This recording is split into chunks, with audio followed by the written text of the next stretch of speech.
Hi friends, మీరు ఐప్లాట్లో మనకి ఇంకా చాలా మ్యాప్స్ ఉన్నాయి. ఆ మ్యాప్స్ ఏంటంటే హిస్టోగ్రామ్ ప్లాట్లో మనం ఇందాక కాలమ్స్ పాస్ చేసాం. కాలమ్స్ పాస్ చేయకోకుండా మనం అవుట్పుట్ చూసుకున్నట్టయితే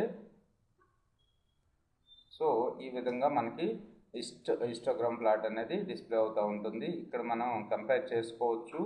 తర్వాత చూసుకున్నట్టయితే మనకి స్ప్రెడ్ ప్లాట్ ఏ విధంగా ఉందో ఒకసారి అబ్జర్వ్ చేయండి. అలాగే స్ప్రెడ్ ప్లాట్లో నేను వాల్యూస్ ఏం పాస్ చేయకుండా అన్ని కాలమ్స్ మీద మనకి అప్లై చేసుకుంటూ వెళ్తుంది ఇది, రైట్. తర్వాత చూసుకున్నట్టయితే బబుల్ ప్లాట్. సో బబుల్ ప్లాట్లో మనం రెండు x = y = అని తీసుకుని సైజ్ సి అంటే మనకి ఏబీని కంపేర్ చేసుకుంటా సి మీద అవుట్పుట్ని ఇస్తుంది.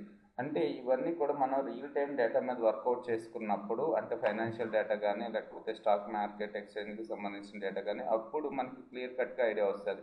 ఇక్కడ మీరు అర్థం కాకపోయినా బబుల్ ప్లాట్ అంటే ఏంటి, ఇక్కడ ఒకసారి మీరు షిఫ్ట్ ట్యాబ్ కొట్టుకుంటే ఇక్కడ మనకి డెఫినేషన్ చిన్న డెఫినేషన్స్ కూడా తగులుతూ ఉంటాయి. అసలు ఏంటి అనేది ఇవన్నీ ఒకసారి చదవండి, ఊరికే మైండ్లో పెట్టుకోండి. 1-2 సార్లు ప్రాక్టీస్ చేయండి. బబుల్ ప్లాట్లో మనకి ఈ విధంగా గ్రాఫ్ డిస్ప్లే అవుతుంది అనేది. రేపు ప్రాజెక్ట్ చేసేటప్పుడు ఇంకా కొద్దిగా క్లారిటీ వస్తుంది. రెండోది ఏంటంటే మీకు మ్యాథ్స్ కూడా బాగా ఐడియా ఉండాలి. మిషన్ లెర్నింగ్కి వెళ్ళాలంటే ఈ డేటా సైన్స్లో కూడా మనకు మ్యాథ్స్ అనేది చాలా ఇంపార్టెంట్.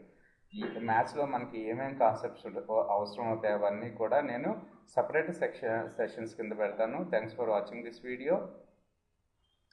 నెక్స్ట్ వీడియోలో జియోగ్రాఫికల్ ప్లాట్స్ గురించి ఎక్స్ప్లెయిన్ చేస్తాను.